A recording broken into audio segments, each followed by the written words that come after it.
जय श्री राधे। सतयुग, त्रेता, द्वापर और कलयुग, 4 युग होते हैं। युग के ये 4 चरण हैं और सभी लोग यही कहते हैं कि सबसे अच्छा युग सतयुग का है, दूसरा त्रेता का है और तीसरे में द्वापर, और जो चौथा युग कलयुग का है जो आज चल रहा है, हर आदमी इसको बुरा ही बताता, अजी ये तो कलयुग चल रहा है, अजी कलयुग में सब ऐसा ही होता है। इस तरह की बातें हम और आप लोग रोजाना सुनते हैं, तो जरा विचार कर ले। देखिए, मैं अपने विचारों से भी बता रहा हूं, लेकिन वो भी प्रमाण के साथ में। मेरे को इन 4 युगों में सबसे बढ़िया युग कलयुग का लगा। कलयुग का जो समय है, जो ये युग है, ये सबसे अच्छा युग मानता हूं मैं, वो भी प्रमाण के साथ में।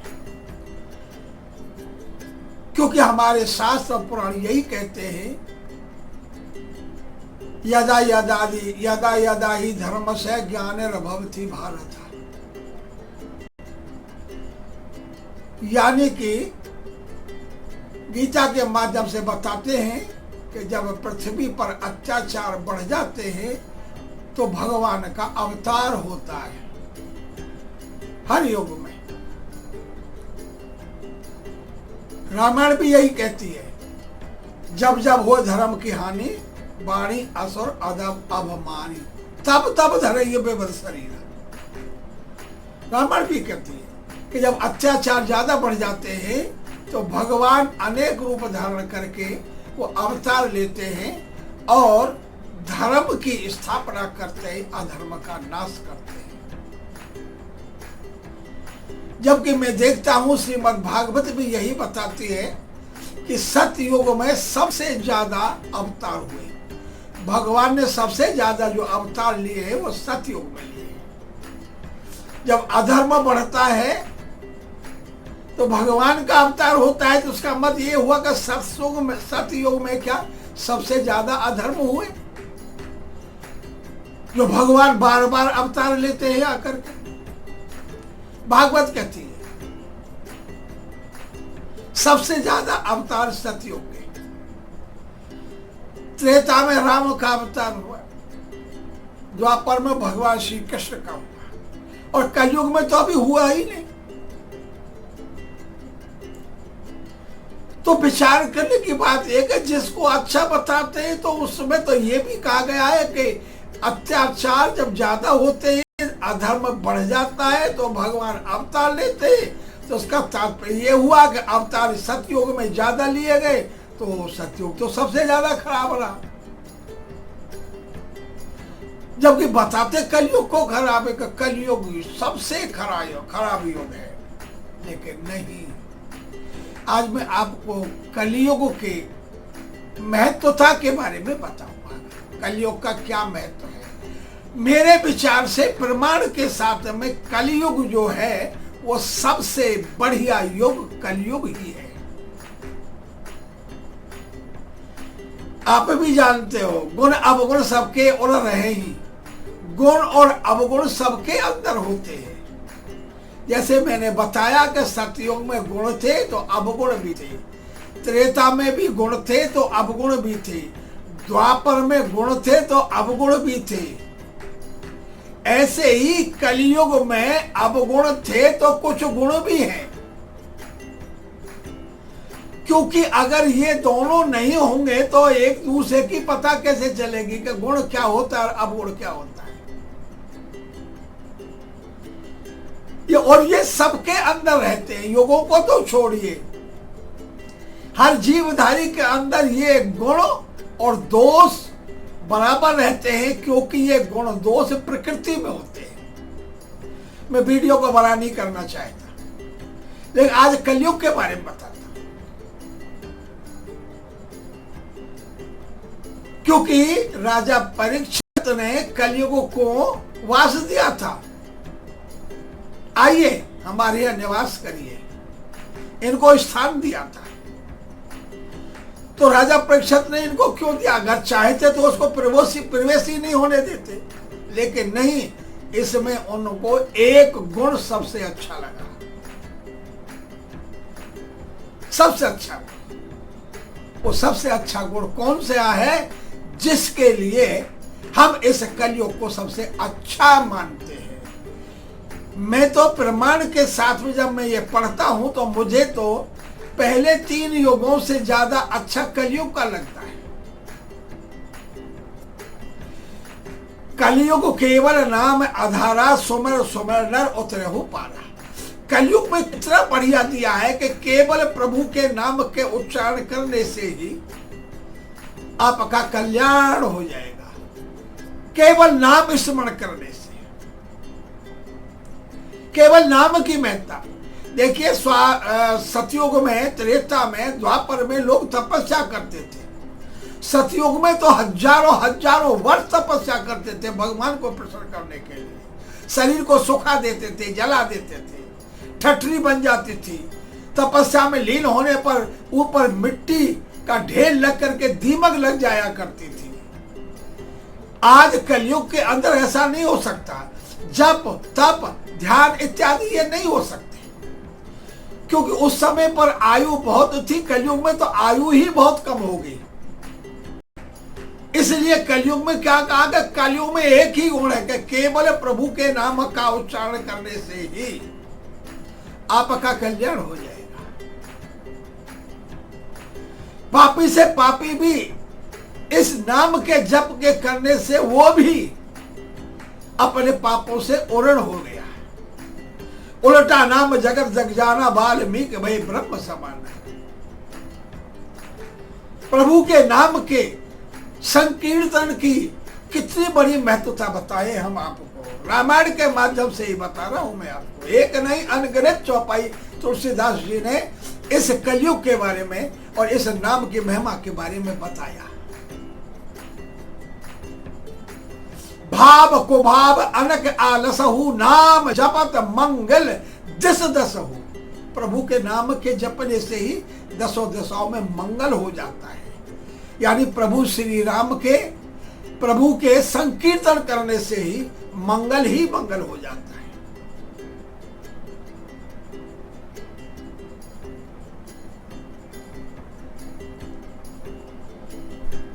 इसलिए मैं आपको बताता हूं, रामायण के अंदर एक नहीं अनेकों चौपाइयां इसमें दी गई हैं। नाम लेत भव सिंध सुखाई, सुंदरकांड के अंदर। राम नाम मन उर बस जाके, और दुख लब लेस न सपने हुता के। कितनी बड़ी महत्ता। कलयुग के अंदर कितना बड़ा गुण। केवल एक के काम करने से आपके सारे कल्याण हो जाएंगे, सारा काम सिद्ध हो जाएगा। आपको जप, तप, ध्यान करने कोई आवश्यकता नहीं है। केवल प्रभु के नाम का संकीर्तन, कथाओं का श्रवण,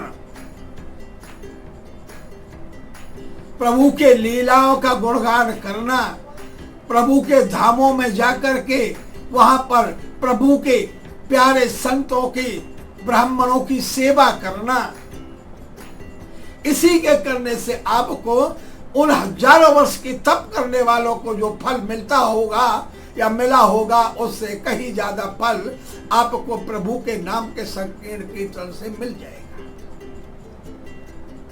राम नाम मन दीप धर, जीव दे हरिद्वार। राम के नाम की मणि बताया। मणि प्रभु का स्मरण करना ही कैसा है। तुलसी भीतर बाहरो, जो चाहत उजियार। भीतर और बाहर आपका कल्याण ही कल्याण हो, उजाला ही उजाला होगा। प्रभु के नाम के केवल संकीर्तन करने से, उनके नाम के स्मरण करने से। श्रीमद् भागवत में भी इसका लेख है। अजामिल की कथा आप पर शुरू होगी। नारायण के स्मरण करने से ही जो कि महापापी था, यम के दूत लेने के लिए आए, लेकिन नारायण के स्मरण करने से ही, चाहे उसने अपने पुत्र का ही नाम लिया सही, लेकिन लिया नारायण का था। नारायण के नाम के उच्चारण से ही भगवान विष्णु के दूत आए और यम के दूतों को भगा दिया। कहने लगे कि ये तो हमारा भक्त है, आप इसको नहीं ले जा सकते। उसके बाद में ही अजामिल ने तप किया, गंगा के किनारे पर जाकर के बैठ करके फिर उनको प्रभु का धाम, वैकुंठ धाम मिल गया था। मैं ये नहीं कहता, कुछ तो करना है ना, प्रभु के नाम का स्मरण करना, छोटा सा काम हम लोग नहीं कर पाते।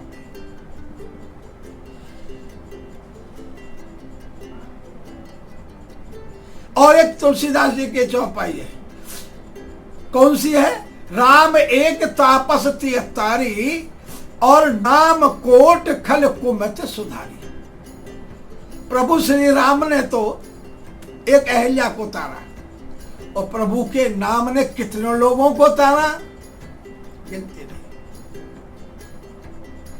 इसलिए आप इस कलयुग की महिमा को समझिए, और मैं बताता हूं आपको, समझिए। ये तुलसीदास जी के रामायण का ही है। नाम राम को कल्प तरु कल कल्याण निवास। राम नाम का ये कल्प वृक्ष है, कल्प तरु, और कलयुग के अंदर कल्याण करने के लिए यही निवास कर रहा है, इसी में है।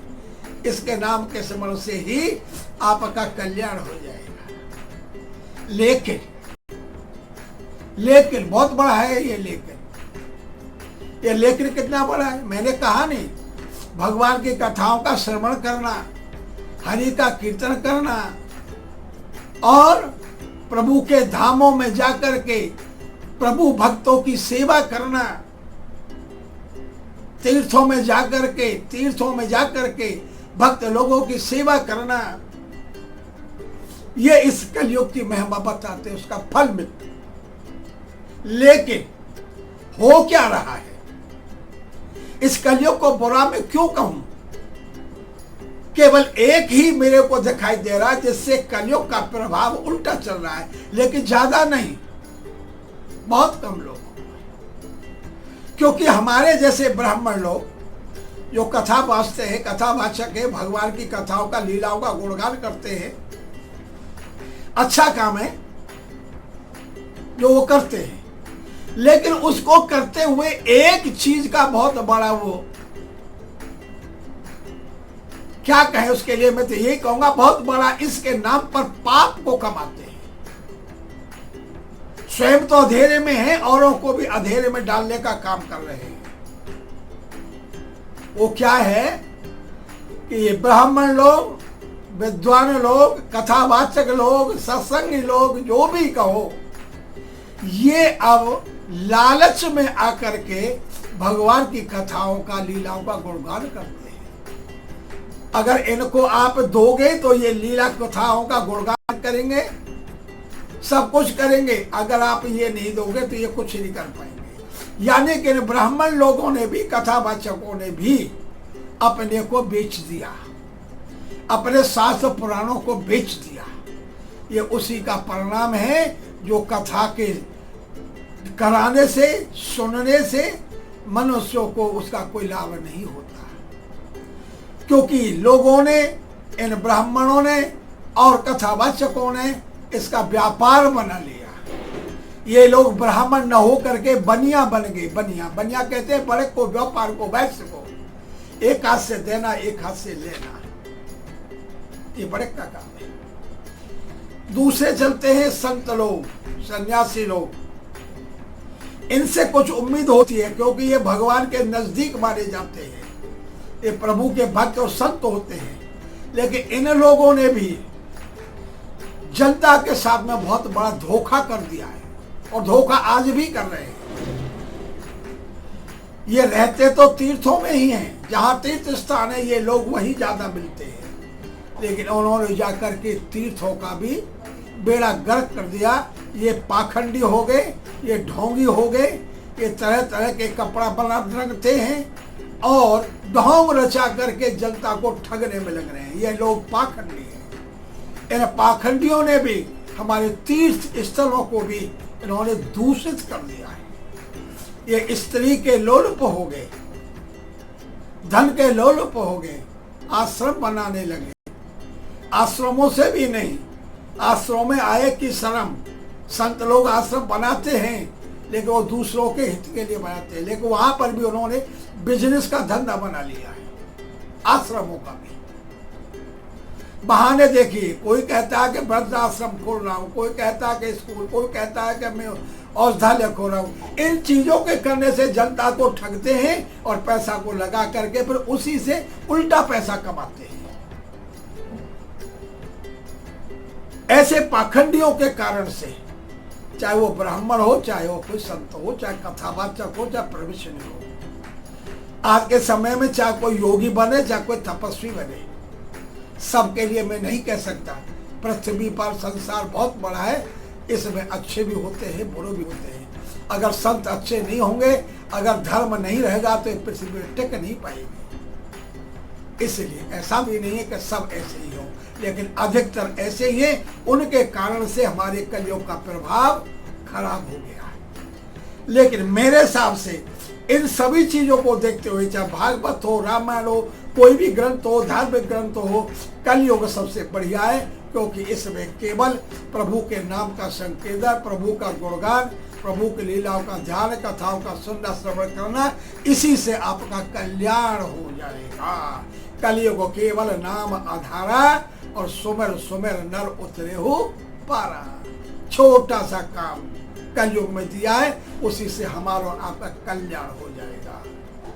इसलिए मुझे सबसे अच्छा केवल युग में युग जो लगा है वो कलयुग लगा है। बिना जप के, बिना तप के, बिना ध्यान के कुछ नहीं करना, केवल प्रभु के नाम का संकीर्तन करना है, वो भी मन से। अपने मन को प्रभु के लिए समर्पण कर दो, तुम्हारा काम हो जाएगा। प्रभु की शरणागति, ठीक है। अब आप इस पर विचार भी करना और ध्यान भी करना, ठीक है। अच्छा लगे तो मैं तो यही कहूँगा, जिसने इस चैनल को सब्सक्राइब नहीं किया हो इसको सब्सक्राइब भी कर लीजिए, लाइक करिए, शेयर करिए, ठीक है। इसका विशेष ध्यान करो। हर बार ये कहना पड़ता है, ये अच्छा नहीं लगता बार बार कहना, लेकिन खुद समझदार हो आप, प्रेमी भक्त हो, हरि भक्त हो, समझ गए हो। जय श्री राम।